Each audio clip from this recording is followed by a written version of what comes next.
Buenas noches a todos. A nombre de Pandemonium Editorial, quisiera darles la bienvenida a la presentación del libro Monstruario del autor español David Roas. En Pandemonium Editorial nos sentimos honrados por la confianza que David depositó en nosotros al entregarnos su nuevo hijo literario. Un libro lleno de monstruos, como su nombre lo indica, divididos en monstruos humanos y monstruos imposibles. David nos lleva por un paseo por lo grotesco, lo transgresor y lo macabro, por la maldad del ser humano y de los engendros sobrenaturales que David nos presenta con maestría. Como cultores de este género y amantes acérrimos del terror y el horror, fue una sorpresa muy grata tener la oportunidad de editar su libro con cuentos breves y algunos microrelatos de esta calidad narrativa. Todos los que hayan leído y conozcan la narrativa de David saben que no se tiene pierde al hojear y leer sus cuentos, pues su experiencia en la enseñanza y la escritura de género fantástico, así como del insólito, se deja ver entre sus letras.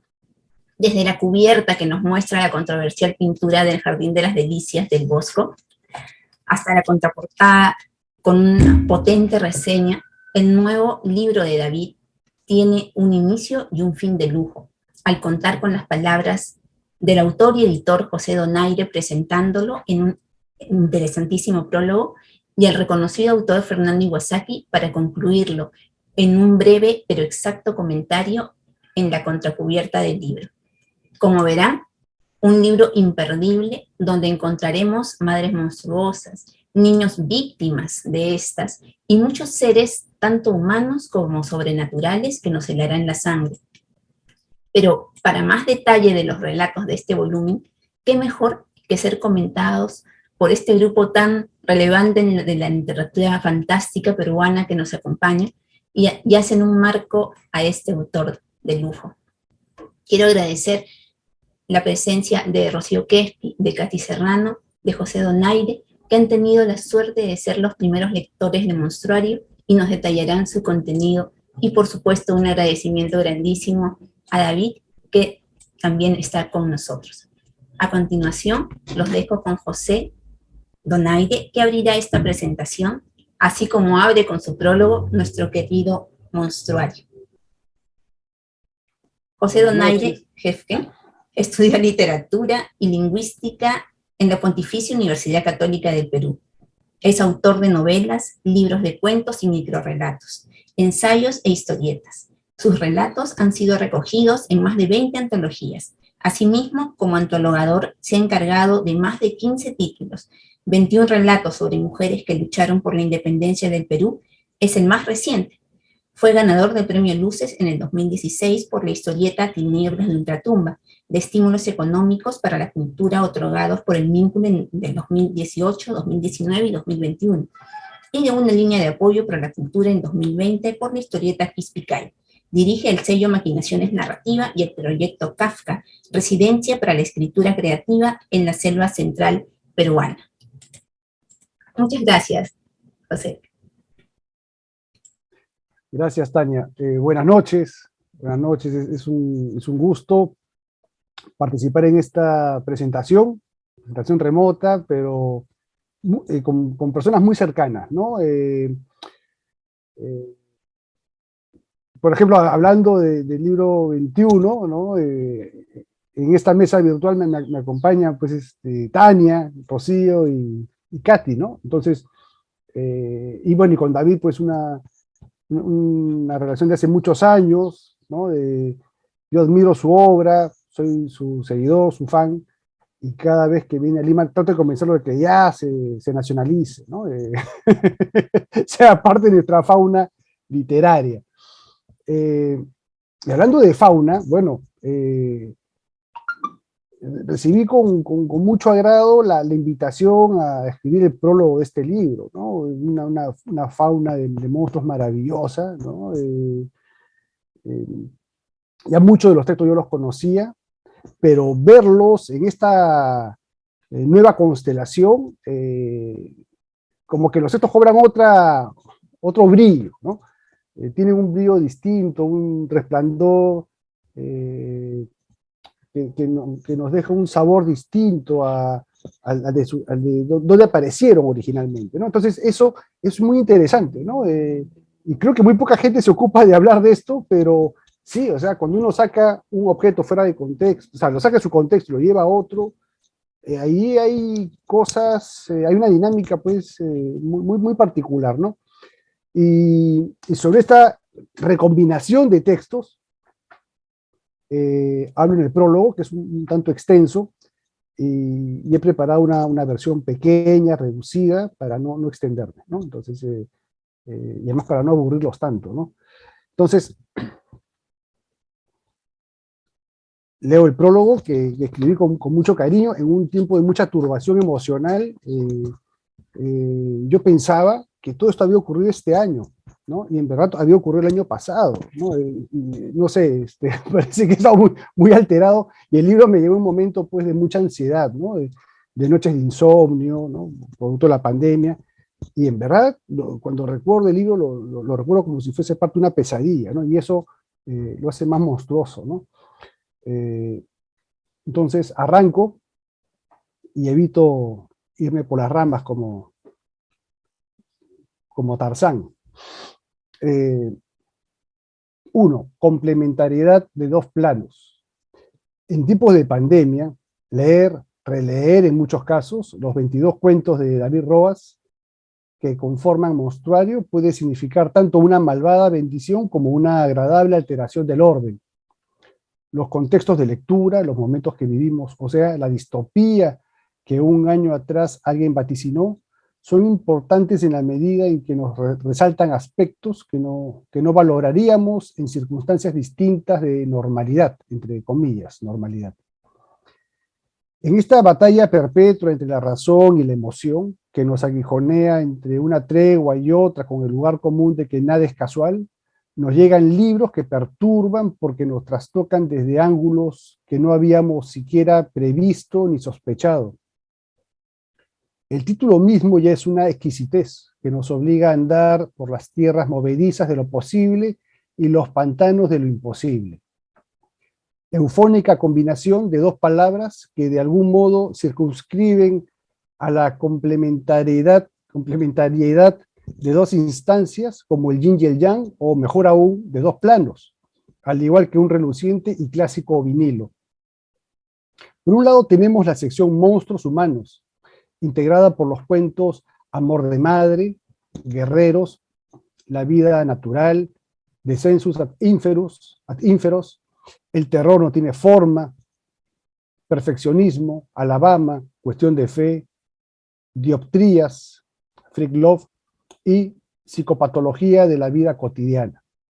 Y por otro lado, a la sección Monstruos Imposibles, conformada por los relatos Reunión Familiar, Agua Oscura, Casa con Muñecas, Tópicos, Tránsito, El Precio del Placer, El Rival, Más Allá, Más Acá, Altruismo y El Diablo Siempre Canta en Falsete. 2. Triangular la cuestión.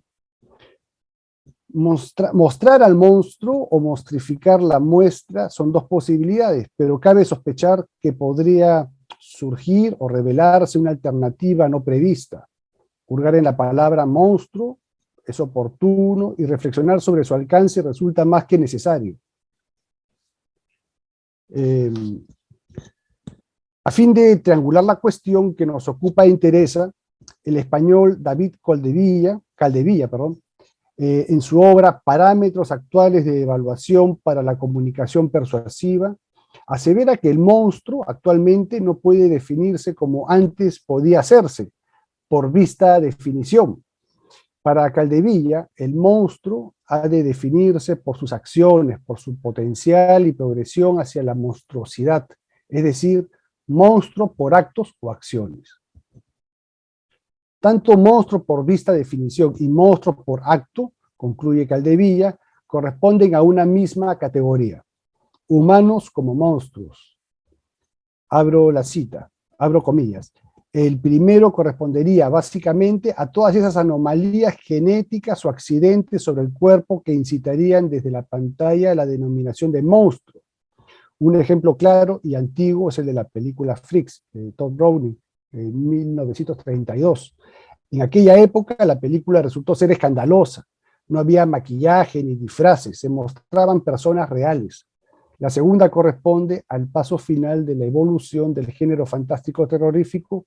Ya no existe un disfraz que corresponda al malo, ¿no? Al malo entre comillas. El monstruo ahora es un ser humano más, con proporciones corporales normales e inclusive una vida común que rapta y somete a tortura. Fin de la cita. 3. Cuadrangular la dimensión desconocida. Circunscribir al monstruo nos ha brindado una mejor perspectiva para enfrentar el monstruario de Roas. Sin embargo, antes de entrar en materia, es pertinente recurrir al mismo Roas para cuadrangular la dimensión desconocida que es sustrato de este libro recopilatorio, que echa mano de Horrores cotidianos, de 2007, Distorsiones, 2010, e Invasión, de 2018. Sabido es que Roas se halla en la dirección de no considerar la literatura fantástica un género. Para él lo fantástico es una categoría que nos presenta fenómenos que suponen una transgresión de nuestra concepción de lo real, la cual, dejando aparte cuestiones ontológicas o puramente científicas, se ha desarrollado en función de unas regularidades, de unas certidumbres preconstituidas, que nos permiten codificar lo posible y lo imposible, y a partir de ellas hemos trazado unos límites que nos separan de lo desconocido, de lo amenazante. En un texto teórico, en su texto teórico, La risa grotesca y lo fantástico, Roas afirma: el objetivo de lo fantástico es precisamente desestabilizar esos límites, subvertir esas convicciones colectivas. En definitiva, cuestionar la validez de los sistemas de percepción de la realidad comúnmente admitidos. En consecuencia, no se trata simplemente de introducir un elemento imposible, sobrenatural, en un mundo como el nuestro, sino de provocar con ello el escándalo racional del receptor ante la posibilidad de que sus convicciones sobre la realidad dejen de funcionar. Fin de la cita. 4. Monstruos posibles. Y aquí hago un recuento rápido, no tan rápido, no tan pormenorizado como en el prólogo, pero un recuento rápido de cada texto de Monstruario. Amor de Madre es un texto inquietante que funciona como un umbral del libro, pero también como advertencia. En clave de juego inocente, el narrador protagonista se va revelando en su plena truculencia y crueldad, alimentada por una madre consentidora. Guerreros, segundo texto, es una suerte de extensión de Amor de Madre.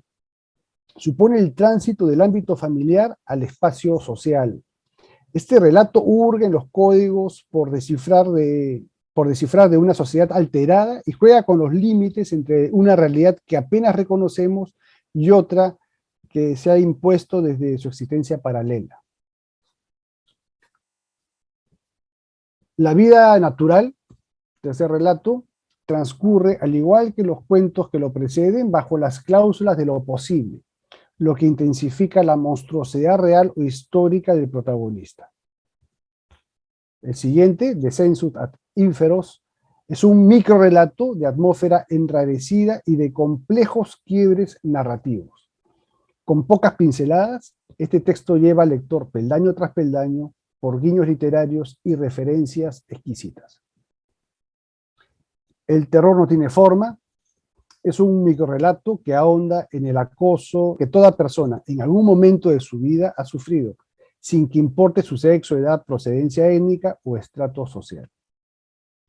Perfeccionismo es otro microrelato que pormenoriza los preparativos de una performance que apunta a alcanzar la trascendencia estética y la consagración del ejecutante. Alabama es un homenaje a William Faulkner, pero consiste también en ofrecer y exacerbar otra arista de la monstruosidad que ha ido increciendo desde el cuento umbral que desnuda a una familia disfuncional. Cuestión de fe es la paradójica constatación de que el mundo físico es tan inextricable como indómito, aunque la realidad se reduzca a una experiencia estable precisa. Dioptrías es un homenaje a Burgess Meredith, en el primer episodio de La Dimensión Desconocida. Pero es también un relato que en estos tiempos de COVID-19 cobra un especial matiz. La ecuación gafas rotas más confinamiento por el virus más otros elementos tienen un carácter premonitorio. Pero además el remate implica un final de extraña añoranza ante la posible pérdida de este presente perturbador. Freak Love es un homenaje a la película Freaks de 1932 de Todd Browning. El amor imposible entre el chico foca y la chica barbuda es el detonante de un conflicto que apunta a algo parecido a la tragedia de Romeo y Julieta, pero queda trunca por la pusilanimidad o monstruoso conformismo de sus protagonistas. Psicopatología de la vida cotidiana, que tiene algo de epifanía y de imperio de la imaginación, es una buena manera de cerrar la primera sección de Monstruario. Roas parece mostrarnos al monstruo desde un potencial monstruo. El vínculo con el terror no tiene forma, potencia este relato que gira alrededor de un engaño metatextual muy bien urdido. 5. Siguiente sección, monstruos imposibles. Reunión familiar nos invita a reanudar el libro desde un nuevo umbral familiar con giro sobrenatural para enrostrar que de nada sirven las certezas ni las lógicas convicciones tras causar en el lector un escándalo racional, ¿no? Concepto de Roas. Agua Oscura es un homenaje tanto al monstruo de Frankenstein como a su verdadera creadora, Mary Shelley. La historia se teje desde la misma casa que albergara 200 años atrás a la pareja Shelley junto a Byron, Polidori y Clermont. Casa con muñecas es un relato que busca desconectar desde la entrada hasta el desenlace, regando su trama de pistas falsas y señuelos hasta más allá del libro. Tópicos es un microrrelato de lúdicas intenciones alrededor de lo vampírico. Propone un cambio de perspectiva y familiaridad ante lo monstruoso. Como las mejores ficciones breves, cada nueva lectura revela las sutilezas y complejidades de aquello que es espejo cóncavo de la condición humana. Tránsito es un relato en la misma línea y dirección de Reunión familiar. Con acostumbrarse al monstruo y a su naturaleza sobrenatural genera una dependencia de alcances insospechados. El precio del placer es un cuento hilarante cuyo detonante erótico sobrenatural deviene en escenario absurdo cada vez más intenso. El narrador protagonista invita al lector a ser testigo de sus peripecias en el arte del desdoblamiento durante sus coitos y nada parece detener sus exploraciones. El rival incide nuevamente en la posibilidad fantástica del doppelganger, pero en esta oportunidad desde una asombrosa cotidianeidad enmarcada en el vigoroso trote y dinámica del microrrelato. Más allá es un contrapunto a 4 voces. El título tiene un peso dramático y semántico que obliga al lector a efectuar la vuelta de tuerca sobrenatural que nos lleva a una reflexión que no tiene otra intención que desconectar y remover nuestras certezas. Más acá es un texto que dialoga con más allá, en un irónico juego intratextual de evidentes intenciones paranormales, pero a diferencia del microrrelato anterior, en este solo participa una voz y en vez de un desvanecimiento que subraya el ejercicio sobrenatural, en más acá se produce un hecho tangible que inserta la posibilidad de múltiples interpretaciones. Altruismo es una punzante indagación alrededor de la condición humana. Se trata de un texto a contracorriente respecto a la lógica que suele desplegarse en las historias que desarrollan un posible apocalipsis zombie. Aquí el monstruo es el humano que se solidariza con el niño infectado y se entrega al devenir sin luchar ni resistir. Lejos de generar horror, la atrocidad estriba en el derrotero que sigue el narrador personaje y las soluciones que va hallando para mantenerse en el nuevo statu quo. El diablo siempre canta en falsete es la transformación de la historia clásica de la rivalidad entre Zeuxis y Parrasio en un relato de truculentas ramificaciones. La intervención de lo natural a partir de un pacto no explícito con algo parecido a una entidad diabólica que pide o exige lo inmaterial del ser a cambio de dones que se materializan, constituye una vuelta de tuerca en la que el talento artístico cede el paso a las malas artes o a las artes del engaño, la intriga y la malevolencia. Hermosa metáfora sobre la creación artística que cierra el libro con particulares resonancias cercanas a un ars poética rebosante de posmoderna ironía. 6. Coda. Armado como la fascinante criatura del Dr. Frankenstein, Monstruario es una suculenta selección de lo más inquietante de lo urdido por David Roas, que nadie se atrevería a lanzar al lago Lemán, ni colocar en una pira durante un progromo que nadie desea, aunque esté en la agenda de más de una distopía. Por el contrario, merece un altar en la posteridad por sus magníficas reverberaciones. Un libro de una poética que perturba y agita, pero que sobre todo nos muestra al monstruo no para discriminarlo ni excluirlo, sino para ser solidarios, inclusivos y empáticos con su extraordinaria trascendencia. Recomiendo leerlo con un buen shot de pisco u orujo. Y bueno, no queda sino felicitar al autor, al autor autorrecopilador, David Roas, y a la editorial Pandemonium por alcanzar, pues, no voy a decir lo mejor de Roas, sino, digamos, porque creo que todavía lo mejor de Roas está por venir, ¿no? Pero ya es maravilloso lo que él hace, pero en realidad una suerte de antología del monstruo maravillosa, ¿no? Es un gran monstruo, David Roas, yo lo quiero mucho, más que a Frankenstein, ¿no? Más que a la criatura de Frankenstein, y eso ya es bastante. Un abrazo desde Lima, y bueno, ya espero pues que nos podamos encontrar pronto. Muchas felicidades. Muchas gracias, José. Y sí, definitivamente el prólogo de José desmenuza el libro, lo tienen que leer en el libro completo, porque José ha hecho pues un resumen de este prólogo. Ahora vamos con nuestra querida Katy Serrano, que nos va a dar también su punto de vista sobre este libro, ¿no? Desde su característica sensibilidad, ¿no?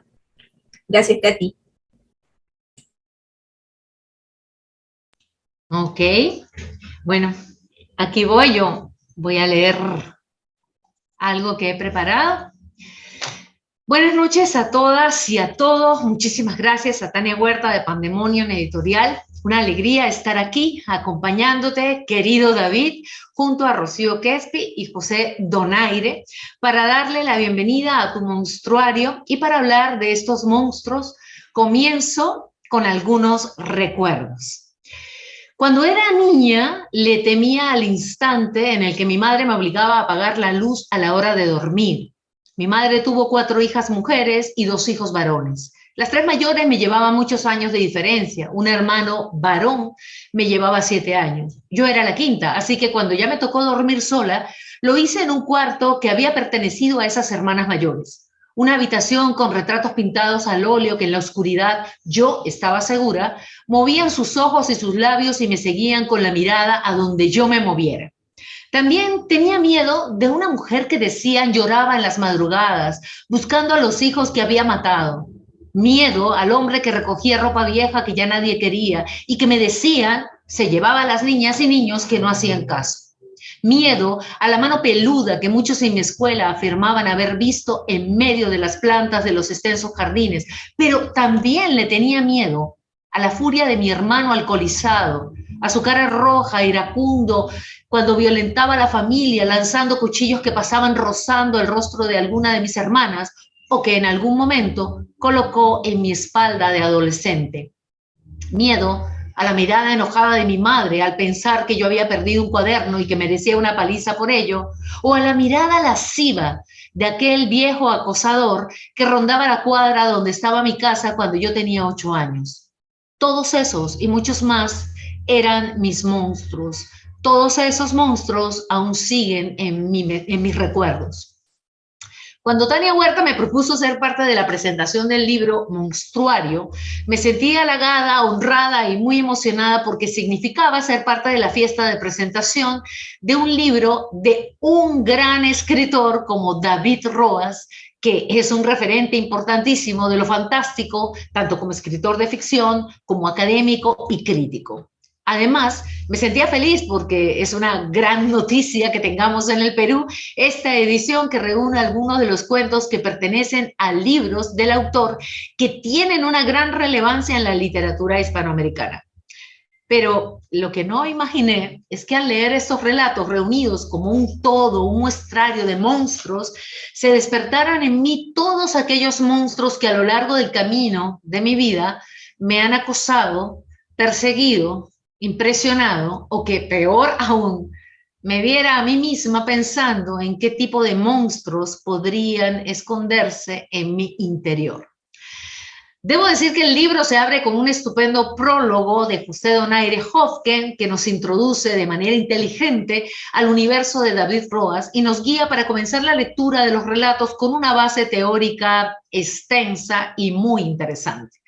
Es por ello que yo, como lectora, he optado por tomar un camino en base a mi propia mirada y lo que la lectura de cada relato produjo en mí de manera muy, muy personal. Como el tiempo es limitado, solo hablaré de algunos de los relatos que me marcaron de manera especial. Hubiese deseado hablar de todos, pero el tiempo es cruel. Cuando terminé de leer Amor de Madre, dedicado a la gran Cristina Fernández Cubas, sentí una extraña sensación en mi cuerpo. ¿Cuántos cuerpos de mujeres rotos se reportan a diario en todas partes del mundo? Muñecas humanas destrozadas por las manos de muchachos consentidos, engreídos, perturbados, convencidos de ser poseedores y dueños de esos cuerpos, y por ende, con derecho a hacer con ellos lo que se hace con cualquier juguete estropeado, desecharlos. El tono del relato, la voz inocente del monstruo niño-hombre, la madre monstruosa, la atmósfera enrarecida de esa relación monstruosa, se me hizo inquietante y seductora. Convertir a la victimaria en víctima me resultó una transformación afortunada. Vaya manera de iniciar este muestrario. La lectura de Guerreros me llevó directamente a imaginar un colegio de aquellos en el que la sociedad encierra a los niños jóvenes terribles, desadaptados, o a los que considera monstruos. Siempre me llamó la atención la monstruosidad que un gobierno o una autoridad puede adjudicar a un colectivo de niños o jóvenes, pero también me seduce la crueldad que puede anidar en los más pequeños. Aquí me surge una pregunta. ¿Quién es el verdadero monstruo? Para mí por ahora no hay respuesta. Cuando hay dos bandos, siempre habrá dos historias. Monstruo maestro, monstruo alumno. En la vida natural se normaliza el horror, la doble connotación en la palabra campo, el viento arrastrando los humos de chimeneas, inevitable imaginar cientos de relojes, abrigos de pieles, zapatos, imaginar el horror impregnado en esos objetos que el narrador manipula y describe con dolorosa normalidad, imaginar que se convierten en regalos monstruosos. Una carta a un padre cómplice tan monstruoso como el hijo que le escribe. Un relato que nos recuerda que el monstruo anida en el ser humano, en sus ansias de poder, en su deseo innato de poseer. Estos monstruos siguen existiendo, aunque pensemos que solo se relacionan con un hecho histórico, concreto. Estos monstruos que se alimentan de la tortura y sometimiento de otros, estos monstruos son posibles y muy, pero muy actuales. Perfeccionismo me parece uno de los microrrelatos que más me han seducido. La construcción de este personaje que meticulosamente se prepara para, entre comillas, entrar a escena. Un personaje convencido de que persigue la perfección en su arte. Las pistas están dadas desde el inicio, en esas reacciones de risa nerviosa o de insultos de sus espectadores. Pero el final del microrrelato nos golpea contundente. Me recordó muchísimo una obra de teatro ya clásica que vi hace muchísimos años y que se titula La secreta obscenidad de cada día, de Marco Antonio de la Parra. Dos hombres con gabardinas que se disputan una banca frente a un colegio de niñas. Monstruos de siempre. Alabama es otro de los relatos que me ha cautivado con su naturalidad para narrar y mostrarnos el horror. Claro homenaje al universo de William Faulkner. Interesante el trabajo del lenguaje y la construcción del personaje o de los personajes. Me parece magistral cómo en pocas líneas somos testigos de una escena a través de la cual se revelan horrores extremos en el seno de una familia monstruosa. Vemos a los personajes perseguirse y revelar con absoluta normalidad mutilaciones, violaciones, asesinatos, mientras al narrador le preocupa mucho llegar tarde a una misa. Ese humor negrísimo de David Rodas es inspirador. Cuestión de Fe es un maravilloso homenaje a José María Merino, además que adoro a José María Merino, y su personaje, el profesor Soto. Me conquistaron el humor y el sarcasmo con el que nos narra el autor las peripecias de este profesor de lingüística al sumergirse en las profundidades de la física y cómo la realidad literalmente le golpeó en las narices. Cuando era niña me llamaba la atención el abanico de seres humanos que tocaban la puerta de la casa cada semana. Mujeres con revistas que advertían del fin del mundo y ofrecían alguna opción de salvación. Muchachos extranjeros con trajes y ojos azulísimos y en sus manos delgadas y casi transparentes un librito de pasta también azul. Muchachos que traían la palabra de Dios, que caminaban por la ciudad rodeados de misterio y que despertaban pensamientos pecaminosos en más de una muchacha o un muchacho. Siempre alguien tocaba la puerta para ofrecer la salvación. Por eso, Psicopatología de la vida cotidiana se me hizo, al principio, tan cotidiano, tan conocido, tan parte de mi universo infantil o juvenil. Justo cuando el personaje D comienza a conciliar ese merecido sueño reparador, uno de estos seres con revista salvadora en mano toca el timbre insistentemente. Y aquí comienza lo magistral del cuento. Después de los saludos surgen las preguntas de siempre. Abro cita del relato. ¿Tiene miedo a la muerte? ¿Cree usted que ha triunfado el mal en el mundo? ¿Sabe qué le espera en el reino de Dios? Si tiene un momento, me gustaría enseñarle unas revistas que le iluminarán ante asuntos tan serios. Fin de la cita. Y lo que viene a continuación me parece muy bien logrado. La construcción de una larga escena que llegamos a tomar por cierta. Yo la tomé por cierta. Al finalizar su lectura es inevitable preguntarse. Cuando imagino, ¿creo una realidad? ¿Lo que imagino determina quién soy de verdad? O tal vez deja ver a esa otra que habita en mí. ¿Hay un monstruo en potencia al imaginar una tortura, un asesinato, un crimen? Con este relato, David Rodas culmina con maestría la primera parte del libro titulada Monstruos Humanos. La segunda parte del libro lleva por título Monstruos Imposibles e inicia con el relato Reunión Familiar, que una vez más toca fibras internas muy personales de mi propia historia. 7 años antes de mi nacimiento, mi madre tuvo gemelos, pero uno de ellos murió.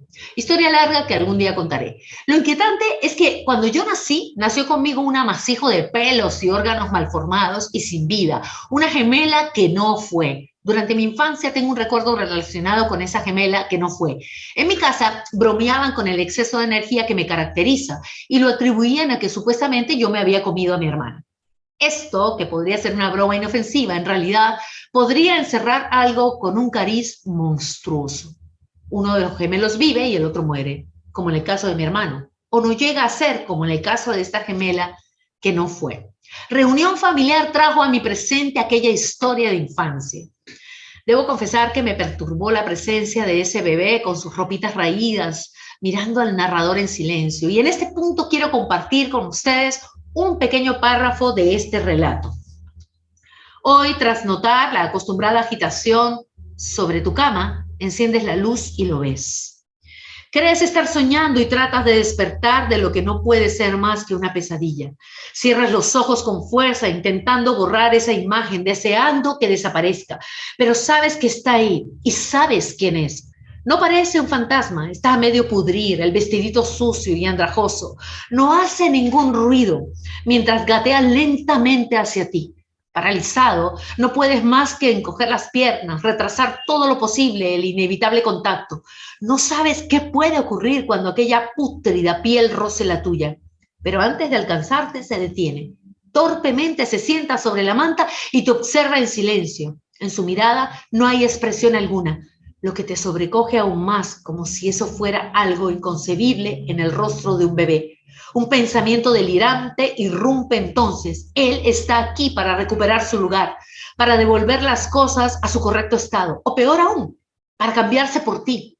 Ahora me toca a mí, me lo debes. O simplemente es tu culpabilidad, la del superviviente, la que lo inventa todo. Despiertas entumecido tras haber pasado varias horas hecho un ovillo. No entiendes cómo has sido capaz de dormirte, pero lo has hecho. Revisas la cama, la habitación, él ya no está. Inquietante, perturbadora la presencia de ese pequeño monstruo que observa en silencio y luego desaparece.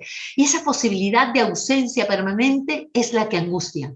Pero en mi caso, es el final del relato el que hasta ahora no me abandona.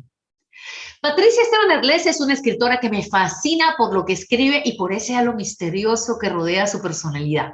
Bueno, la que puedo observar a lo lejos. Es por ello que me causa especial alegría toparme con un relato que le rinde homenaje a esas muñecas herlesianas.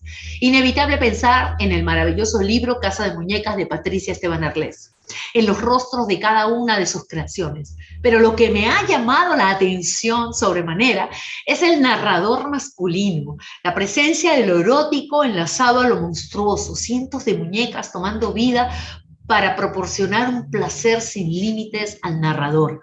Las muñecas asesinas de la Arlés aquí se entregan a las artes sexuales con el desconocido de turno. Y en el imaginario de este hombre, espantado por lo vivido, se estaciona esa idea que nos atrapa cuando somos presa de un placer prohibido. Esa voz que repite en nuestra mente, solo una vez más, solo una vez más. La necesidad de seguir viendo al fantasma, al monstruo que nos aterroriza, pero al que definitivamente nos acostumbramos, vuelve en Tránsito. Relato que en ese sentido sigue la misma línea de Reunión Familiar. Me atrapó la idea que da origen al cuento. Un hombre entra por error a una de las salas de un tanatorio y se topa con un rostro desconocido en un ataúd aparentemente olvidado, sin nadie que le llore. A partir de este momento, el muerto se le aparecerá en medio del tránsito, en la oficina, a las afueras de su casa y por fin en todas partes. Pero acá, al igual que en Reunión Familiar, el temor surge con la idea de que algún día no esté, que en algún momento desaparezca, que desaparezca el monstruo es el problema. Y en ambos casos, en lo personal, se instala una inquietud en mí. Una vez que nos topamos con el monstruo, que nos acostumbramos a él, necesitamos, buscamos, añoramos los seres humanos esa presencia monstruosa, en algunos casos en la línea paranormal y en otros casos en nuestra naturaleza humana. Y como si de una película de Woody Allen se tratara, nos encontramos con el precio del placer. Un hombre nos habla de su desdoblamiento con la naturalidad con la que hablamos de cambiarse de ropa o preparar la cena. A él desdoblarse, pues que le sale mal y que le tiene la vida vuelta a un infierno. El problema es que se desdobla solo durante el sexo. Y entonces nos cuenta su historia y es inevitable imaginarlo como uno de esos personajes creados e interpretados por Woody Allen. Ingenuo, ansioso, neurótico, un individuo ordinario viviendo una situación extraordinaria. Divertida las peripecias a las que este personaje luego es sometido por su autoritario otro yo, su doble sentado en una silla, que le observa mientras intenta hacer el amor con su mujer y que le grita indicaciones e insultos que obviamente enfrían la escena amorosa. Un final con una vuelta de tuerca ingeniosa, cinematográfico y divertido. Bueno, el tiempo es tirano y detengo en este punto mi intervención felicitando a David Roas y a Pandemonium Editorial por el nacimiento en territorio peruano de este excelente e inspirador monstruario y con la invitación a quienes nos escuchan de correr a adquirirlo y disfrutar lentamente de cada uno de estos exquisitos relatos plagados de monstruos, de humor negro, de ironía, sarcasmo y de innumerables guiños, intertextualidades y deliciosos homenajes que estoy segura les resultarán inspiradores. Muchísimas gracias. Muchas gracias, Katy, de veras, ¿no? Y este sensible y característico comentario de Katy, ¿no? Es porque Katy es actriz, directora de teatro y escritora peruano-venezolana. máster en artes por el Instituto Estatal Ruso de Artes Escénicas de San Petersburgo. Sus cuentos aparecen en Una voz que existe, de Planeta en el 2019, Historias mínimas, microficción, de Dendro en el 2020, El día que regresamos, de Pandemonium en el 2020, En el camino, Nuevas voces de la minificción latinoamericana, por Quarks del 2020 también, 21 relatos sobre mujeres que lucharon por la independencia del Perú, de Copé en el 2021, y Ucrónica, Rutas alternativas de la realidad, de Pandemonium Editorial, también en este año 2021. Dirige Laboratorios de Escritura Creativa. Su primer libro, Húmedos, sucios y violentos, de Estruendo Mundo, en el 2020, fue nominado a Mejor Libro de Cuentos en el Premio Luces del 2020. Ahora quisiera presentar a Rocío Quespi, que es narradora y catedrática de literatura latinoamericana en Michigan State University, autora de Durmiendo en el agua en el 2018, El cuarto mandamiento, recibió el premio La Regenta en España en el 1998, El cementerio de Acarí recibió el premio de la Asociación Atenea de Salamanca y primer finalista del premio Ana María Matute en España en 1999.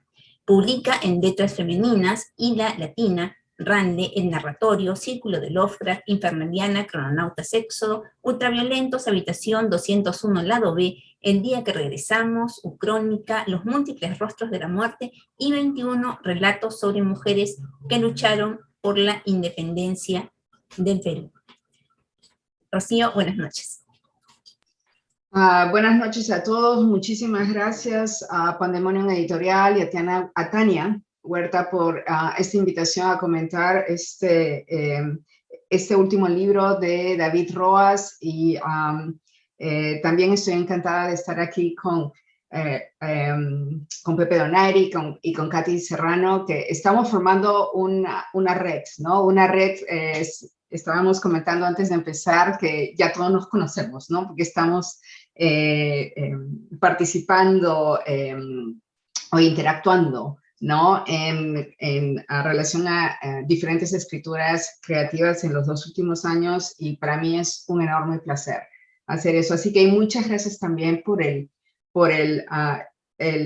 encargo, ¿no? De leer y compartir mi lectura, que como le dije a David Roas antes de esta presentación, le dije, yo reclamo el derecho a mi lectura, así que no te sorprendas si leo cosas que el autor no se ha imaginado. Y voy a hablar de 3 puntos en esta presentación, de 3 aspectos. Uno es parte del título monstruario y de lo que entendemos como monstruo, ¿no? Y me alimento de ideas que ya ha dicho Pepe y Katy, pero voy un poquito más allá, o doy algunos detalles o sí, características que me hacen pensar mucho sobre esto. Y luego, justamente como Katy, he visto, o mejor dicho, he reconocido intertextualidades que también las voy a mencionar brevemente, no las voy a explicar en detalle, porque eso ya forma parte de un trabajo mucho más largo, ¿no? Y eso necesita otro foro. Y luego vuelvo otra vez al concepto de monstruo, justamente a partir de los epígrafes del libro, ¿ya? Que utiliza David. Así que bueno, voy a empezar con esto, ¿no? Y claro, yo siempre parto del título, monstruario, y qué es un monstruo, ¿no? Esa es la pregunta obvia, y yo sé que todos tenemos una respuesta inmediata, pero si empezamos a cavar, ¿no? A excavar en la historia del término, encontramos cosas que están allí en nuestro inconsciente, pero que no están conscientemente activadas, o no siempre están conscientemente activadas. Entonces, claro, un monstruo, desde el punto de vista etimológico, es un portento, ¿no? Es un portento, es aquello que está fuera de lo ordinario, lo extraordinario, lo que está más allá o diferente o inesperado de la realidad natural, ¿no? Y aquí, bueno, yo inmediatamente me pregunto, ¿qué cosa es realidad? ¿Qué es la realidad para nosotros, no? Entonces, la realidad, tal como la entendemos, es la realidad natural, y de allí que el monstruo en principio emerja en esa realidad más allá de la realidad, es decir, lo que llamamos lo sobrenatural. Ahora bien, el monstruo es algo diferente, inusual, pero ¿diferente a qué? ¿Cuál es el punto de referencia? ¿No? ¿Diferente a qué o a quién? ¿Desde qué punto de vista? Es obviamente diferente para aquel, o desde el punto de vista de aquel que se coloca en el lugar privilegiado de la narración, aquel que narra o aquel que mira, ¿no? Ese yo en Occidente. Entonces, es ese yo o ese personaje que asume el rol de yo sin tener que contar en primera persona, que mira el mundo natural tal como lo entendemos, ¿no? La realidad, lo entiende, lo interpreta, lo piensa y en el caso de la ficción lo reinterpreta, que esto, aquí llego al escritor, para crear una realidad alternativa a la realidad natural. Esta realidad alternativa es la realidad sobrenatural en este caso, ¿no? Y aquí cabe mucho hacer una reflexión, y esto es un trabajo mucho más amplio, ¿no? De cuál es nuestra concepción de realidad. Esa pregunta a mí me llama muchísimo la atención. Entonces, en este espacio de la realidad sobrenatural o no natural, ubicamos nuestras ideas de monstruo, ¿no? Entonces, además, definido no solo como portento, esto es importante, ¿cuál es su función? Aviso y advertencia, es un anuncio. El monstruo es signo de algo, ¿no? Y en ese sentido se relaciona con la etimología de monere y monstruo, ¿no? Muestra algo, ojo, algo está pasando, ¿no? Y esto es lo que hay que tener en cuenta también, que el monstruo no solo es una manifestación de una realidad alternativa a la natural, y ahí queda, sino que también es una advertencia a la realidad que vivimos, y es muy interesante, es una advertencia que viene de la realidad del más allá, ¿no? O sobrenatural. Entonces, el monstruo es una diferencia que en Occidente, y yo creo que en general en las sociedades humanas en general, se caracteriza o se describe como feo, ¿no? Como feo, como despreciable, como abyecto, algo que rechazamos, algo que nos da miedo, y por lo tanto ahí hacemos la relación inconsciente, ¿no? Con el mal. Entonces, la lectura de esta diferencia, ¿qué es lo que hace a algo o a alguien tan diferente como para ser un monstruo? Es lo que justamente esta colección de cuentos monstruario nos enseña, ¿no? Y manifiesta a través de diferentes temas que se activa en cada historia. Y estas historias se han organizado en dos grandes secciones, ¿no? Monstruos humanos, que son para mí como lector, los monstruos reales, ¿no? De la realidad natural, monstruos posibles, monstruos naturales, y monstruos imposibles, que son en principio los que están ahí ubicados en esa realidad más allá, ¿no? Que justamente como están más lejos de mi realidad natural, yo los puedo disfrutar. Estaba escuchando la presentación de Pepe Donaire y él habló de estar entre el insomnio y la fascinación. Bueno, los relatos de la primera sección de los monstruos humanos, justamente como están tan cercanos a la realidad natural, o sea, forman parte de la realidad natural, esos me perturban y me causan insomnio, ¿no? Pero los monstruos de la segunda parte, los imposibles, los que están en esa realidad más allá de lo natural, esos me causan insomnio, pero es que porque me fascinan, me llaman mucho la atención, ¿no? Y esos son los que de esto voy a hablar al final, es esta cosa de lo abyecto que rechazo, pero que también deseo, ¿no? Y eso forma parte del mecanismo de la literatura, del cine, de las narrativas en general de horror, ¿no? Que eso se activa en nuestro inconsciente. Ahora, paso a hablar de intertextualidades y Kathy ha dicho varias cosas que coinciden con las mías, así que voy a tratar de no repetirme, ¿no? Hay, en la lectura vi, pues, relaciones intertextuales con los cuentos de otros escritores, y me llamó mucho la atención, me llama la atención, y esto es en general, no solamente es el caso de esta colección, sino que el tema de las muñecas como motivo literario o tema que viaja, ¿no? Entonces, esto, como bien lo ha dicho Katy, aparece en Amor de Madre, Casa de Muñecas, ¿no? Y de ahí, bueno, yo me puse a pensar justamente en las manifestaciones del tema en general, maniquíes, payasos, muñecos maléficos, que aparecen, ¿no? En diferentes géneros que están caracterizados justamente por el objetivo de causar perturbación y horror. Otro es...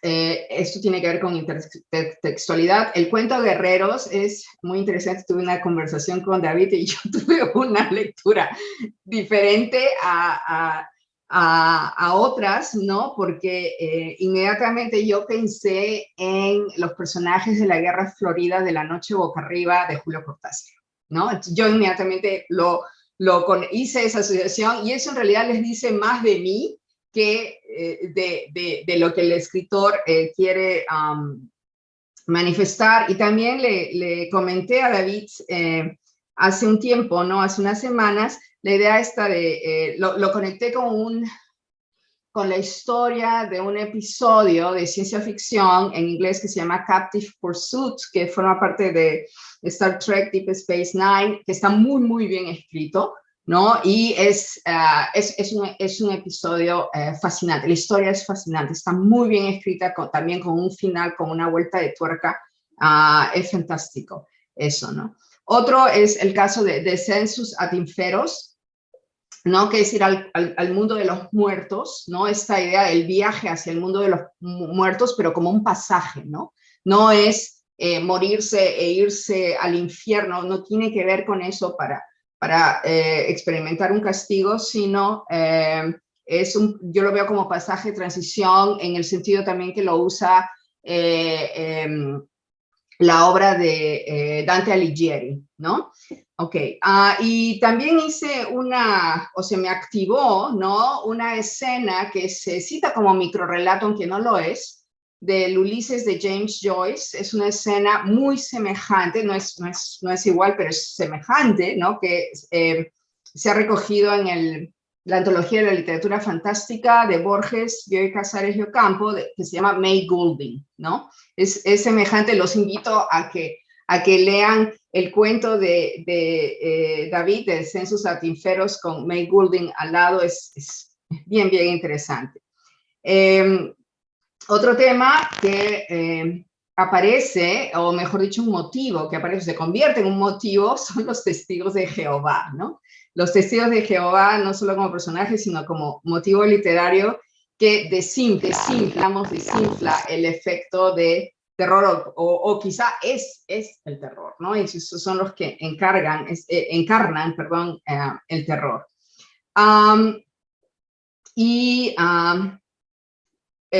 Por otro lado, veo también los temas del doble, lo insólito y la obsesión, que aparecen también en algunos de los cuentos que he mencionado.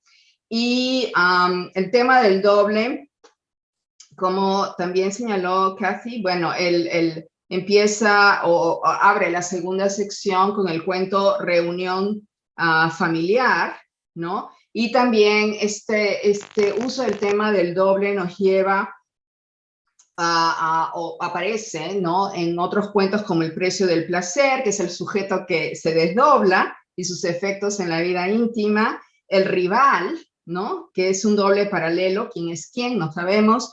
Y en cierta forma, en El diablo canta el falsete, ¿no? Que recoge este magnífico episodio de la antigüedad que me encanta, entre dos pintores o dos artistas de la antigüedad, Seuses y Parraiso, ¿no? Y este juego que hay entre la ficción y la realidad, justamente a través del manejo del del arte, que es una metáfora del escritor también, ¿no? Es una gran metáfora del escritor. Luego, lo insólito aparece en esta categoría, como tema, o mejor dicho, como recurso, en esta categoría de lo fantástico, ¿no? Son cosas o episodios o hechos insólitos que me hacen justamente dudar de la dimensión que yo llamo realidad, ¿no? Que es la dimensión natural de la realidad, como tópicos, donde salen los personajes vampiros, más allá, fantasmas, y más acá también.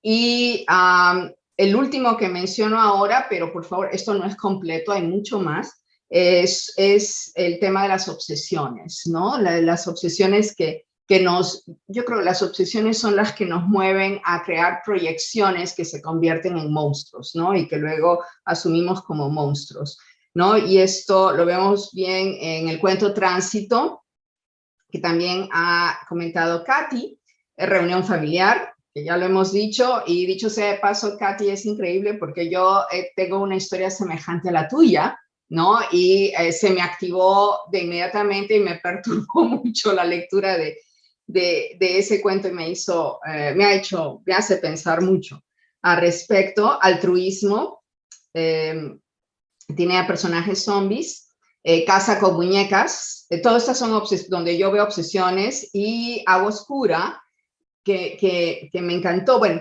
realmente todos los cuentos, especialmente los de la segunda parte, los he disfrutado muchísimo, justamente por esta fascinación, ¿no? Pero en Agua Oscura aparece, está la sugerencia de Mary Shelley y el personaje de Frankenstein, ¿no? Esta criatura que desde mi punto de vista es el alter ego el personaje aparece como el alter ego del creador de monstruos, ¿no? Entonces aquí la pregunta es, ¿quién es el monstruo? ¿El personaje que creó el escritor? ¿No? Y también de ahí se deriva otra pregunta que si hay tiempo le haré a David. Y termino ahora con una coda reflexiva, justamente a partir de los epígrafes que utiliza David Roas en su volumen, ¿no? Él utiliza citas de La danza macabra de Stephen King y de la lectura sobre Frankenstein que hace Angélica Liddell, ¿no? Y en cuanto a la reflexión, que hace Stephen King sobre nuestra necesidad muy humana del concepto de monstruosidad, y que nos ayuda a reafirmar un orden anhelado, cabe pensar lo que está debajo de ese orden, que es la necesidad de control, ¿no? Todo lo que no podemos controlar tiene el riesgo de causar caos, y en ese espacio que no podemos controlar colocamos a los monstruos, ¿no? Y de allí los sometemos, por todo lo que he dicho antes, al reino de lo abyecto, ¿no? Aquello que rechazamos, pero deseamos al mismo tiempo, como explica Julia Kristeva, ¿no? Y al mismo tiempo se activa el concepto de alteridad, es decir, el monstruo es un otro, ¿no? Ya de por sí el monstruo es un otro diferente al yo, pero esto es lo inquietante que se manifiesta en estos cuentos. Ese otro es en verdad una proyección de mí mismo, de ese yo que cuenta, ¿no? Es el otro dentro de mí, como dice Homi Bhabha, este concepto de other within, mi otro interior, ¿no? Es la otredad dentro de mi propia identidad. Entonces, y esto me recuerda a su vez al juego triangular psicoanalítico del ego, alter ego y superego, ¿no? Instancias que se activan como personajes en nuestras escrituras, como los cuentos de David Roas. Y eso me lleva a la cita final de Liddell, a lo cual añado una, no sé si llamarlo aclaración, pero es una lectura diferente que yo hago a la de Liddell, ¿no? Liddell habla del espejo roto, que es el monstruo, ¿no? En tanto, fragmentación del sujeto que se descubre a sí mismo como fragmentado. Ahora, no hay nada más posmoderno que el sujeto fragmentado y que se reconoce como tal, ¿no? El sujeto fragmentado es el gran protagonista de las vanguardias del siglo XX, Pero, ojo, no es que este sujeto fragmentado no aparece apenas en el siglo XX, sino que ha existido siempre como tal. Lo que pasa es que se hace manifiesto en el siglo XX justamente con las vanguardias. Yo diría más bien, y partiendo de la idea del otro interior de Baba, que me miro al espejo y veo en el espejo ese otro monstruoso interior que me parece tan abyecto, pero también tan deseable, que rompo el espejo. Y luego veo en él el monstruo como si estuviera fuera de mí, ¿no? Es como una suerte de autoexorcismo, ¿no? Sacar el monstruo dentro de mí y lo atrapo en el espejo. Pero en realidad sigue siendo mi reflejo, ¿no? Y yo sigo estando en él y él en mí. Así que me gusta la idea y los invito a pensar en esta idea de yo y mis monstruos, porque tenemos más de uno, o mis monstruos y yo, ¿no? Y para terminar, cuando leemos los cuentos de monstruario, sean los imposibles o los humanos, el lector se va a encontrar en uno de ellos. Y el que diga que no está diciendo la verdad. Todos nos encontramos en alguno de los cuentos, como el monstruo. Y de allí el rechazo, la perturbación, pero también el querer seguir leyendo hasta el final, porque quiero saber qué pasa con ese monstruo que soy yo, sin querer admitir que soy yo. Quiero saber qué le pasa a ese otro interior que anhelo y rechazo al mismo tiempo. Así que con esto, muchas gracias, David, por hacerme pensar todo esto con tu escritura, y ahora doy paso otra vez a Tania Huerta. Muchas gracias, Rocío. Y sí, creo que todos nos hemos visto en uno de los cuentos definitivamente, o en más de uno, ¿no? Ahora sí, vamos con el padre del monstruo, ¿no? Con David Roas, que es un escritor y crítico literario español, especializado en literatura fantástica. Es profesor de Teoría de la Literatura y Literatura Comparada en la Universidad Autónoma de Barcelona, donde dirige el grupo de estudios sobre lo fantástico. En la historia natural de los cuentos de miedo se menciona en distintas ocasiones a este autor, como crítico y narrador destacado del género fantástico en España. Según el periodista y escritor Rubén Sánchez Trigos, Roas es probablemente el mayor especialista en literatura fantástica de España. Ha dedicado muchas páginas a la literatura terrorífica que él mismo ha practicado como escritor y en la cual es considerado un experto. Según Roas, cualquier historia fantástica está vinculada con el miedo. Buenas noches, David, y muchísimas gracias por estar aquí con nosotros y por tu confianza en Pandemonium para editar este libro. Muchas gracias a todos. Es un placer reunirnos, aunque estemos lejos de tocarnos, con amigos y amigas de que hace ya muchísimo tiempo que nos frecuentamos. Empiezo dándote las gracias a ti, Tania, también por confiar en mi carromato de monstruos. Nuestra relación fue totalmente azarosa, fue maravillosa. Un día recibí yo una invitación para escribir un prólogo, como le pasó a Pepe, de un volumen dismórficas que cuando lo leí aluciné porque dije, ¿por qué han pensado en mí? Porque me sentí también muy retratado en esos cuentos hablando de dismorfia y de alteraciones corporales. Ahí sí que también hay una buena corrección de monstruos y automonstruos. Y encantado, y a partir de ahí surgió la idea, y ahora comentaré enseguida la génesis del monstruo, ¿no? Pero antes dar las gracias a Pepe, a Katy y a Rocío por el orden en que han hablado, porque han hecho la autopsia perfecta de mis monstruos. No hay mucho más que decir respecto, cada uno desde su lectura, desde su perspectiva. Yo creo que han diseñado perfectamente de qué va todo esto, esta colección de monstruos alucinantes. Con Pepe, como decía, ya son muchos años, desde el 2008 que nos frecuentamos, la primera vez que yo aterricé en el Perú, y yo creo que ya no me fui nunca más, aunque yo esté viviendo en España, yo siempre me quedaba en Perú. Tuve que escribir un libro entero de cuentos para poder contar eso. Con Pepe, pues eso, nos hemos visto miles no, pero muchas veces. Ha presentado hasta libros míos en Lima, en el 2018, si no recuerdo mal, sí, cuando presentamos Invasión allí.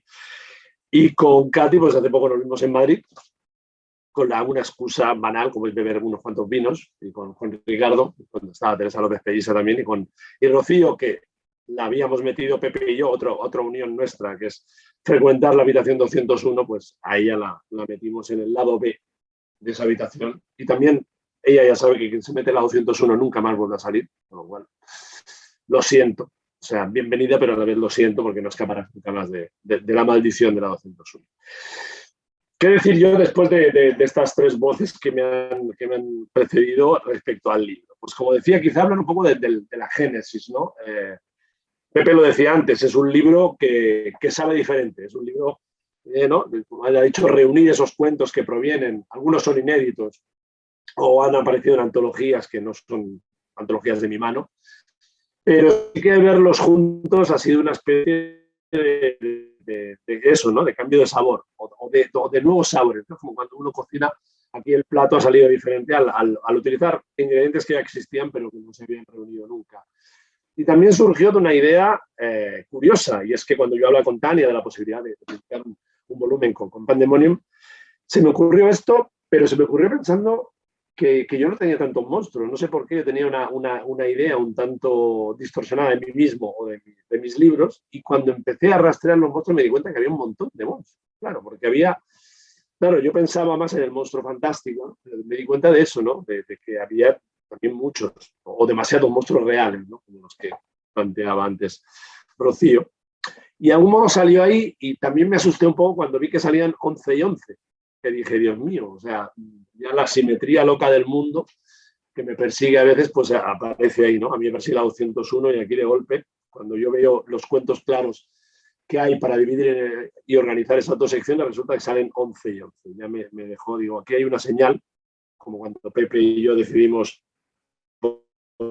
Padel hacer esa antología, que vinieron señales de diversos lados del mundo para llevarnos por el camino de la antología, pues aquí igual, yo creo que se juntaron esas diversas señales que hacían buena idea, pues no hacer un libro, no hacer un simple libro antológico, pues, de mis cuentos fantásticos, como ya publiqué otro en Perú, sino darle un sentido y hacer una especie de, como decía ahora también Rocío, mis monstruos y yo, ¿no? Una especie de gran catálogo, de gran monstruario de todos esos monstruos que yo había ido, ¿no? Salpicando en mis libros y que nunca los había visto. O sea, como el puzzle nunca lo había visto hasta que cuando terminé de armar el libro para Pandemonium me di cuenta de cómo funcionaba ese puzzle y de las muchas conexiones que hay entre esos diversos monstruos. Yo sabía, evidentemente, mis obsesiones que también ha destacado Rocío, pues hay pues, recurrencias, ¿no? Los muñecos o las muñecas, en este caso, los testigos de Jehová, que no es que yo les tenga especial manía, pero es que desde que nací en Barcelona, allá donde me he ido a vivir, siempre tenía vecinos que eran testigos de Jehová y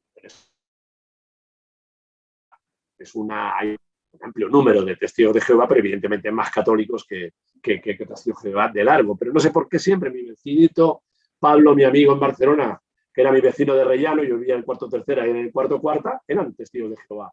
Me cambio a un pueblecito con mi familia y justo los de enfrente son toda una familia entera de testigos de Jehová. Y claro, yo, Atalaya, Despertar, todas esas revistas como que me las leía yo de siempre. Porque mi madre, que siempre les daba conversación, pues nos dejaban ahí esos libritos azules y además, no sé quién será los diseñadores gráficos de esos libros y esas revistas, son horribles, ¿no? Una cosa fea. Con los mormones he tenido menos relación, en Barcelona sí, pero esos atacaban por la calle. El mormón en España no visita a domicilio, el testigo de Jehová sí que visitaba, y ahora en Alcalá de Henares, mi vecina justo de enfrente, también son testigos de Jehová, con lo cual digo, ya no puede ser más Y entonces, de algún modo, el terror no tiene una continuación, que es algo que me gusta mucho hacer, coger textos ya existentes y darles una revisita. Pues ahí era un cuento que está también en la antología de Borges, Dio y Silvina, que es un cuento de Thomas Bailey Aldrich, que yo añadía quizá la página más terrorífica, ¿no? Que después de esa hecatombe mundial, llamen a tu puerta y sea un tipo vendiéndote la revista Atalaya, ¿no? Que llamen a la puerta ya sería el horror que encima sea un testigo de Jehová. Pero claro, como yo no estaba contento con eso, pues escribí Psicopatología de la vida cotidiana, donde hay ese festival que ya ha desmontado maravillosamente bien Katy, de gore, de psycho killer de destrucción, tortura, deseada o soñada del pobre de Jehová, sonando además los acordes de Sonic Youth, que es uno de mis grupos preferidos, ¿no? Ya es como la sinfonía de la destrucción, ¿no? Pero un cuento muy malvado y que está puesto ahí, y lo ha visto bien Pepe para cerrar, ¿no? Es un tránsito de un lado al otro, aún estamos en los monstruos reales, pero sí que me servía para abrir la puerta a lo que venía después. La división fue clara en ese sentido, ¿no? De explorar, y ahí lo han comentado los tres, tanto los monstruos reales, es decir, monstruos que son lamentablemente naturales y posibles, desde los niños a las abuelitas, a los nazis de la vida natural, yo qué sé, al psicópata, al monstruo, al pobre freak, al monstruo real de Freak Love, ¿no? Que es pues eso, el chico foca y la chica barbuda, que bueno, pues lamentablemente pueden existir, ¿no? Ahí es un cuento amable, es un cuento de amor, ¿no? Como decía Pepe. Pero junto a estos monstruos reales, yo necesitaba, por inclinación personal, y explorar los otros, ¿no? Los que más también me gustan a mí, quizá porque los otros dan más miedo, pues me gustan más, como decía Rocío, los monstruos fantásticos, los monstruos imposibles, porque de algún modo te permiten otras posibilidades, pero también te permiten explorar otros miedos y otros deseos. Lo decía también Katy, ¿no? Y lo ha vuelto a plantear Rocío. El monstruo es un reflejo, es un espejo, porque el monstruo está dentro de nosotros, y nosotros, cuando escribimos sobre el monstruo, lo que estamos haciendo es escribir sobre nosotros mismos. Pero tanto el miedo como el deseo. O sea, yo creo que en el monstruo el haber escogido Katy, Casa con muñecas, no es por azar, es un cuento que representa el deseo a través de la monstruosidad, ¿no? O el pobre tipo que se desdobla cuando se acuesta con su mujer, ¿no? Que es un cuento que mi mujer siempre me riñe cuando leo en directo en las lecturas públicas, porque digo, es ficción, todavía creo yo no ha ocurrido, pero sí que era un cuento que me permitía también hacer otra cosa que en el libro yo creo que queda clara y que está en toda mi literatura, que es un poco también el jugar con los tópicos y con las convenciones. O sea, ya hemos leído demasiados cuentos de dobles, de fantasmas, de vampiros, de zombies, para seguir por ese camino. Yo necesito no descreérmelos, porque si no, pues uno no podría escribir ese tipo de obra, pero sí jugar con ese escepticismo y con ese saber del lector y de la lectora, que ya saben muchas cosas y que tú tienes que llevarles a un camino que no esperen. Y ese cuento del doble también era la voluntad de escapar de los caminos trillados del doble y ver qué pasaría con eso, ¿no? Una situación de un pobre tipo, un tipo vulgar como nosotros, pues que tiene la mala suerte, que él pensaba que sería lo maravilloso, ¿no? Poder desdoblarse y no le sirve para nada, ¿verdad? Le estropea radicalmente la vida, aunque al final, digamos que, sin hacer spoilers, devuelva un poco la felicidad a la pareja, ¿no? Pero también está el altruismo, que es mi cuento preferido del libro, porque es un cuento que explora nuevos miedos que tienen que ver con mi vida real, porque este cuento está recogido en Invasión, que publiqué en el 2018, que decía que presentamos con Pepe en Lima. Y es un libro en el que surgen nuevos miedos que yo nunca había explorado, que es el miedo inevitablemente vinculado a la paternidad, ¿no? Miedos, deseos, horrores y de todo, ¿no? Todo lo que se junta en ese ser que ha llegado a casa y en el que proyectas y que te sirve también de reflejo de muchas situaciones. Y yo el zombie es una figura que me encanta investigar sobre ella, pero me aburre. O sea, yo me aburro profundamente. Hay películas magníficas, yo qué sé, pues, Zombie Party o Zombieland, o sea, las películas más descacharrantes de zombies me gustan mucho, o Night of the Living Dead. Pero el resto como que me aburre, como que es corre que vienen los zombies, ¿no? Y ahora encima corren más que tú, desde World War C, ¿no? Desde la película con Brad Pitt, ya sabes que encima ya aunque corras te comen. O Walking Dead, ¿no? Y yo tenía las ganas de explorar, nunca me había metido en el zombie, hasta que me metí en ese cuento, pero me di cuenta que se me estaba colando otra historia, que era una historia de amor. Es un pobre tipo que ve aún por la ventana, ha habido un apocalipsis, nunca se pronuncia la palabra zombie en el cuento, pero sí, es fácilmente identificable. Y es un tipo que mirando por la ventana ve a un niño zombie subido en un tobogán, solo, y lo ve ahí que no come y le da pena, ¿no? Y de algún modo yo me di cuenta de que estaba hablando de una relación paterno-filial, de una relación de amor entre ese tipo que se ha quedado aislado en un edificio, que tiene que cuidar ancianos, porque las familias los han abandonado y que para sobrevivir, pues mira, les da de comer y así le dejan leer. Y aquí también está Parker Meredith, también de fondo, como ha pillado antes muy bien Pepe respecto al otro cuento, al microrelato de la pandemia. Y es un tipo, otro pringao, como decimos en España, que él pues está ahí, pues bueno, esperando que llegue el cataclismo final, pero al menos tiene tiempo para leer, pero tiene que cuidar a los viejos, hasta que vuelca todo su amor y su cariño a ese ser al que nunca se podrá acercar, porque es el que no va a poder nunca querer.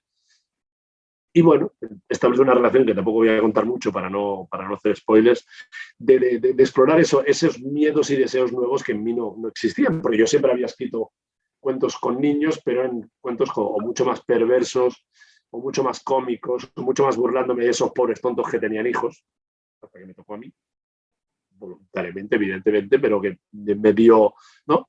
Dio la otra vuelta de tuerca necesaria en mi vida para... Y ahora, lo digo como primicia, ya he entregado a mi editor en España un nuevo libro de cuentos que es todo sobre niños, ya se titula Niños, y es toda una exploración también fantástico, tenebrosa, cómica de las paternidades posibles, ¿no? Ahí he vuelto a recuperar, por ejemplo, el de Reunión Familiar, que es el único cuento de no relaciones entre padre e hijo, sino entre hermanos, pero también hay un niño por el medio. Y es un cuento que me gustó mucho escribir, es un cuento de encargo, pero me lo pasó muy bien haciendo, ¿no? Y por tanto, de algún modo es eso, ¿no? El libro he tratado de recuperar cuentos que estaban en diversos libros, cuentos inéditos, el del Diablo siempre canta en falsete, nunca lo había publicado, Freak Love tampoco, por ejemplo.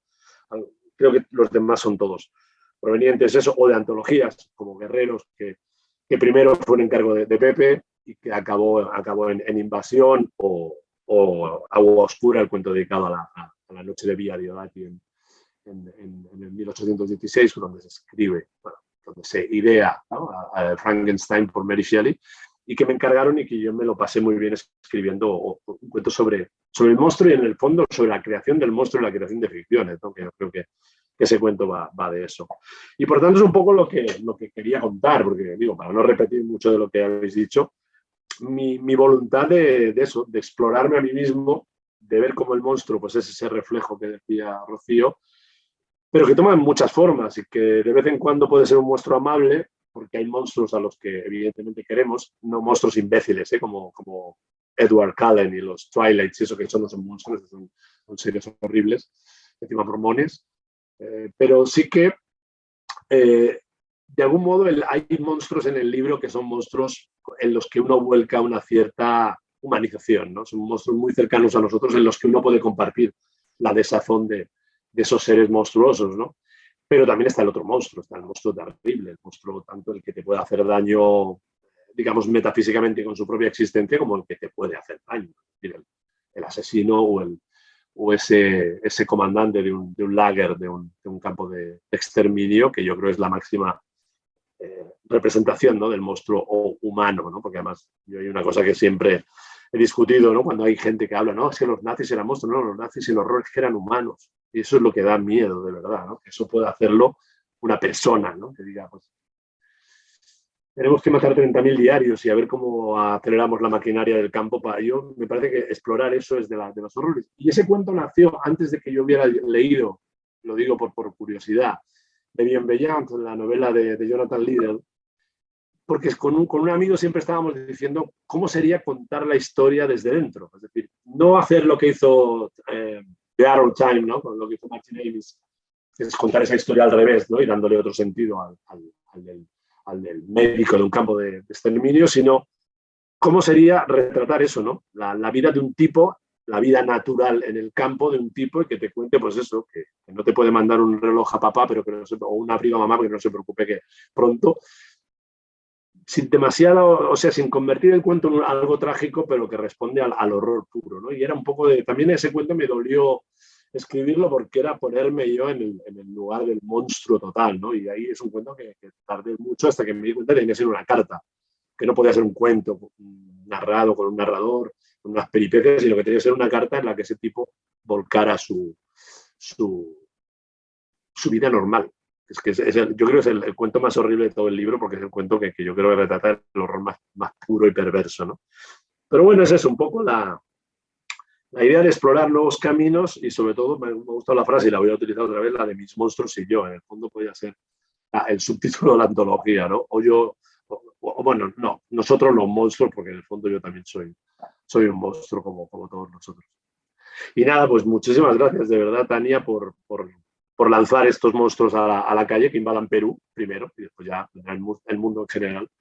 Y a ver cómo reacciona la gente por ese lado. No, para nada, David, gracias a ti.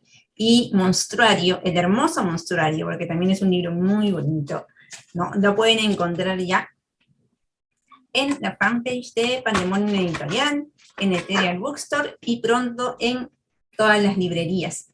Una vez más, muchísimas gracias a Rocío, a Pepe, a Katy, por supuesto, David, por estar presentes aquí con nosotros en la presentación de Monstruario y a todos los que nos estén viendo esta noche. Muchas gracias. Buenas noches. Muchas gracias a todos.